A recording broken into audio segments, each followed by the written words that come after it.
आज हम आपको घर के कंस्ट्रक्शन से पहले उसकी डिज़ाइन की इंपॉर्टेंस के बारे में बताएंगे। हम एक आर्किटेक्ट के पास जाते हैं और हमेशा इस चीज़ पे जोर देते हैं कि बेड इतने साइज़ का होना चाहिए, सिटिंग ऐसी होनी चाहिए, घर का फ्रंट ऐसा होना चाहिए। लेकिन एक बहुत इंपॉर्टेंट एस्पेक्ट जो हम छोड़ देते हैं वो ये है कि छोटी छोटी माइनर सी बहुत सारी डिज़ाइन के अंदर चीज़ें होती हैं। उसी चीज़ का एक नाम है जिसे हम पब्लिक हेल्थ इंजीनियरिंग कहते हैं। पब्लिक हेल्थ इंजीनियरिंग क्या है? जिसमें अपने सीवरेज और वाटर सप्लाई सिस्टम और उसके अलावा इससे रिलेटेड जितनी भी चीज़ें उनके प्रॉपर डिज़ाइन करवाना होता है। जितने लोगों ने रहना है उस हिसाब से मैन होल्स, पाइप्स के साइजेस, इवन वॉशरूम के जितने भी एसेसरीज हैं उनकी डिटेलिंग। आज भी हम आपको बताते हैं कि एक परफेक्ट वॉशरूम में क्या क्या चीज़ें होनी चाहिए। किसी भी वॉशरूम में तीन चीज़ें बहुत ज़्यादा ज़रूरी अहमियत की हामिल होती हैं, यानी कि वॉशिंग एरिया, कमोड एरिया और वैनिटी का एरिया। इन्हीं तीनों चीज़ों को एडजस्ट करना चाहिए और कई दफ़ा देखा गया है कि प्रॉपर एडजस्टमेंट ना होने की वजह से हमें बहुत ज़्यादा नुकसान का सामना करना पड़ता है, या फिर ये होता है कि हमें उखाड़ पिछाड़ करके इन चीज़ों को एडजस्ट करना पड़ता है। तो आज हम आपको बताएंगे कि एक परफेक्ट वॉशरूम की पोजीशनिंग कैसी होनी चाहिए, इन सारी एरियाज़ की क्या क्या डायमेंशंस होनी चाहिए और कितना मिनिमम एरिया छोड़ना है, और जिसके ना छोड़ने की वजह से आपको मुश्किलात का सामना करना पड़ सकता है। सबसे पहले तो हम आपको इम्पोर्टेंट स्टेप्स बता दें कि आपने एक चीज़ का ख्याल रखना है कि आपको जो बेथिंग एरिया हो, जहाँ पे आपने शावर लेना है, शावर एरिया हो, उसको आप बाकी सारे वॉशरूम के फर्श से 1 इंच डाउन रख सकते हैं।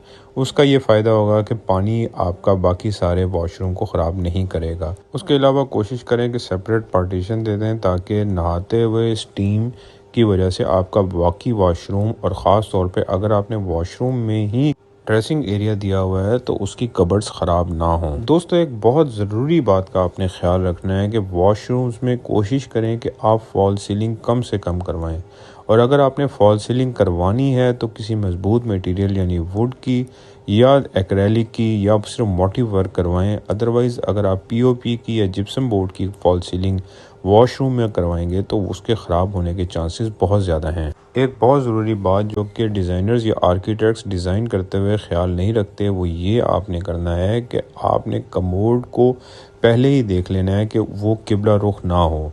उसकी वजह से बाद में बहुत ज़्यादा उखाड़ पिछाड़ का सामना करना पड़ता है। कोशिश करें कि शावर एरिया या बाथिंग एरिया वाली साइड पे एग्जॉस्ट लाजमी हो, या कि कोई ऐसी खिड़की हो जो कि खुल सके, क्योंकि सर्दियों में जब स्टीम पैदा होती है तो वो आसानी बाहर निकल जाए बगैर वॉशरूम को ख़राब किए।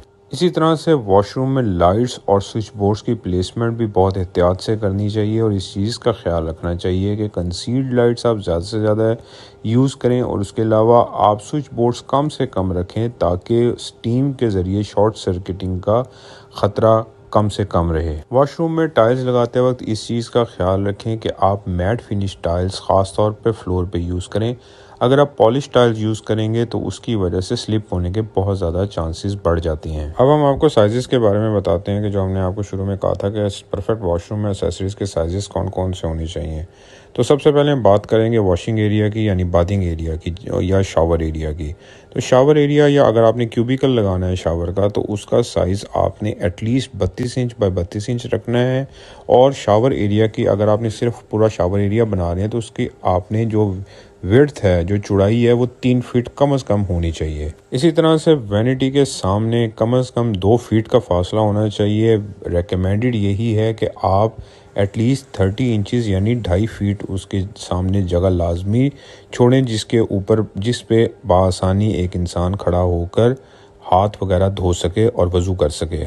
सबसे ज़रूरी चीज़ ये है कि कमोड के सामने आपने कम से कम 2.5 फीट जगह लाजमी छोड़नी है। जब भी आपका प्लम्बर कमोड को एडजस्ट करने की बात करे तो आप ये चीज़ देखें कि जो उसने कमोड का पाइप दिया हुआ है उसके दोनों साइडों पे कम से कम 1.5 फीट जगह ज़रूर छूटनी चाहिए। जी दोस्तों, ये छोटी छोटी बातें हैं जिनका ख्याल डिज़ाइनर्स या आर्किटेक्ट्स को लाजमी करना चाहिए। जी, तो जिस तरह से आपने देखा कि प्रॉपर वॉशरूम की डिजाइनिंग किस तरह से होती है, इसी तरह से पूरे घर को डिजाइन कराने के लिए और एक एक चीज की डिजाइनिंग कराने के लिए आप नीचे दिए गए नंबर पर रब्ता कर सकते हैं। मजीद अगर कोई भी इंफॉर्मेशन चाहिए कंस्ट्रक्शन से रिलेटेड, कोई भी आपको चीज जाननी है, तो भी आप नीचे दिए गए नंबर पर हमसे रब्ता कर सकते हैं। शुक्रिया।